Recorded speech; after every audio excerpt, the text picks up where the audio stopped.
Hey guys, today I wanted to kick off a series that I really have been looking forward to starting on this channel called the Fitness Starter Kit, or Fit Kit for short. While these videos will be designed with beginners in mind, I do know that a lot of you guys are not beginner fitness people, so I will make sure that they have a little something for everyone so that everyone can get something out of this series. I'm in a lot of different fitness forums on Facebook, and one of the things that I see all the time from beginners is just being very overwhelmed by all of the information and all of the things that they think that they really need to do to start being fit. And I just wanted to take a minute to take a breather and simplify it for everyone and just make it all make sense and give you a little step-by-step guide for how to begin getting fit. So if you're just beginning your fitness journey, or if you're looking to ramp up your fitness game just a little bit, there's two main categories that are really important to think about. And first is your relationship to health, and the second is your health in general. So within relationship to health, you have to look at your relationship to your body, relationship to food, and your relationship to exercise.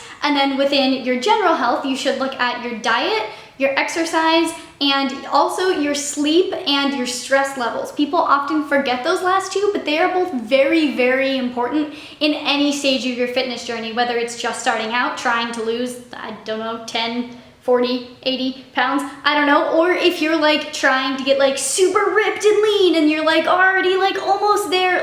Stress and sleep are very important in both of those situations and everything in between. So for relationship to health, I'm just gonna speak briefly about it right now because I think it really does warrant an entire video of its own, but it's also important here. So real quick, as far as your relationship to your body goes, the thing that's going to make you the most fit and most healthy you can be is striving to be as fit and healthy as you can be, which sounds obvious, but the reason a lot of people embark on a fitness journey is for a certain aesthetic goal. But a lot of the times, aesthetic goals can lead to bad fitness and bad health, either because you're completely wearing your body down because you're pushing yourself too hard, or you're just trying a bunch of different things that are just not good for you. Like if you just cut your calories down to 600 calories a day, that's not good for you. It might get you to your aesthetic goals, but it's not gonna help you with your overall health and fitness. Whereas if you focus on your overall health and fitness and you do everything you can to give your body what it needs to be healthy and fit, the aesthetics will come. And that was a really big turning point for me personally. That's kind of what I consider the start of my health and fitness journey. For a long time, I was really not happy with my body, and my main goal with trying to get fit was to look a certain way, and that was not working for me. I had zero change whatsoever. As soon as I got, I guess, inspired to think about my own health and fitness more than what I look like, that's when I started seeing real changes in my body. With relationship to food, something that you should work towards throughout your journey is being able to see food as a way to fuel your body rather than a certain number of calories that will translate to a certain amount of fat that you have to burn off the next day. Seeing food as the enemy and feeling guilty for eating certain junk foods is only going to make the process much more difficult. And I know this is something that's very, very difficult to work towards, and it's taken me a long time, but I have finally reached a point where I can eat an entire box of cookies and not feel guilty about it, which is so incredibly relieving, and it's great to be able to enjoy cookies and good things in life and not have everything tainted with the taste of guilt. And then with your relationship to exercise, it's really important to work towards a point where you don't see exercise as a way of punishing yourself for what you ate the day before. You should work towards seeing exercise as a way to increase your fitness level and decrease your chance of different diseases and stuff like that. And once you're at that point, being in the gym is just so much fun and it's so great.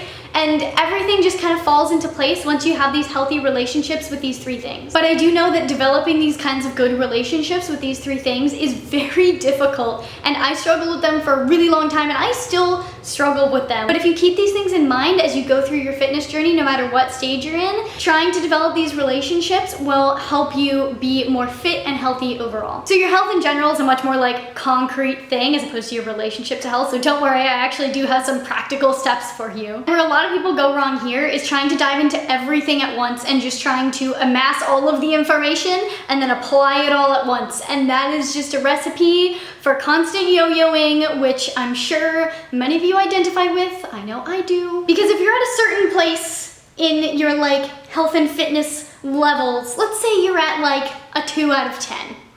If you you try to dive in to a 9 out of 10 on the health and fitness levels, you're not prepared. You gotta go from 2 to like 2.25 to 2.5. You gotta work your way up. It's like going from squatting like 10 pounds to trying to squat like 150 pounds. It doesn't work that way. You gotta progress up to it like anything else. It's like you gotta practice the violin a lot to be good at violin. You have to practice health and fitness and slowly work your way up. You gotta learn your scales and then learn your arpeggios and then learn Twinkle Twinkle and then like work your way up to Vivaldi. Basically what I'm saying is little steps. Let me tell you how to do it. First thing you should do is just take a week or maybe 2 weeks and just track everything. Don't change anything. And by everything, I mean things in all 4 categories that I talked about. So make sure you track your diet and your nutrition, but also your sleep and also your stress levels. And then at the end of the week or 2 weeks or however long you decide to do that, you're gonna evaluate what you learned about yourself and your habits and what you're doing health-wise. And I guarantee no matter where you are in your journey, you're gonna see at least one little place that you can improve. Here's the trick though. Here is the key piece of information that you should take away from this video. So you have your baseline of what you usually do. Now it's time to start making itty-bitty changes. But these itty-bitty changes should all be positive changes as opposed to negative changes. So changes where you're adding something to your routine rather than taking something away from yourself. And this is for 2 reasons. First is that it's easier to stick to a routine if you're adding things rather than taking things away from yourself right away, because if you start off feeling deprived, you're gonna wanna quit a lot sooner. And second is that because you're giving yourself something rather than taking something away, it's helping you develop those positive relationships with the other 3 health things that I talked about. So what I suggest is making one tiny change per week, and you can start with any category you want. If there's one category where there's like a clear glaring thing that you should fix, like if you're only getting 2 hours of sleep per night, maybe start there. But really pick any category and add one positive goal to maintain for 1 week or 2 weeks or whatever you think is a reasonable amount of time for you to like solidify your ability to achieve that goal every single day. So for example, if you review your 1 to 2 weeks of baseline assessment of yourself and you see that you eat like no vegetables, your goal for the next week should be to add more vegetables to your diet. Don't take anything away, just add more vegetables. This could be add 1 to 2 servings of vegetables every meal, or maybe make one of your meals very vegetable heavy. However you want to do it, however you think is going to be best for you. So every 1 to 2 weeks, add one more positive goal to whichever category you pick. But I wrote down some real quick, ow, my computer's really hot, jeez. I have a bunch of examples of positive goals that you can make for yourself, so I'm just going to read those off really quick, and then I will also leave a document, or maybe just put them in the description. I don't know how I'll list them there, but they'll be down there somewhere. So for diet, you can add more vegetables, more fiber, more protein, more fruit, more healthy fats. For exercise, if you're really not exercising regularly and you don't move a lot, a great first goal would be to add like 2,000 more steps to your daily step count, or maybe 5,000, depending on where you are. Some positive goals for sleep are essentially to find out what helps you sleep better and then add those things. Maybe if like doing yoga calms you down, add that in before bedtime or sometime throughout the day, whatever works best for you. Some positive goals for stress management would be to like create lists of like what you have to do, if that is the kind of thing that helps you like organize it in your head so you're not stressing constantly about what you have to do. I recently discovered a cool app called Wonderlist. I'll like write it in the description down below. I've been using that a lot for the last like few weeks and I love it, and it just keeps me so organized and I know what I have to do and I do it, and it's great. So it's been a few weeks and you've nailed some of those positive goals and you're doing so much better at eating more vegetables and more protein and exercising a little bit more than you were before. Well, great news. You're probably doing less of the bad stuff than you were before too, and that was without having to feel like you were restricting yourself or not letting yourself do certain things. Chances are, if you're not eating a lot of vegetables and a lot of protein and a lot of healthy fats, you're not feeling very full throughout the day, which is why you eat more bad stuff. So if you have incorporated those things a lot more, you're probably eating less of the bad stuff because you already feel more full and more satisfied. Hopefully by this time you're feeling better about yourself because you've made some positive improvements, so you're gonna be more motivated to stick with changing up your lifestyle and your diet, etc. You may be more confident in the fact that you can achieve your goals, and now is a good time to start incorporating the negative goals where you take things away. Again, this should be done in very small baby steps so it doesn't seem overwhelming and so that your body has time to adjust. Some negative goals for diet are decreasing your sugar intake, decreasing processed food intake, decreasing the number of times you eat out per week is also a great way to improve your health. A good negative goal for exercise would be to reduce the amount of time you spend sitting, just like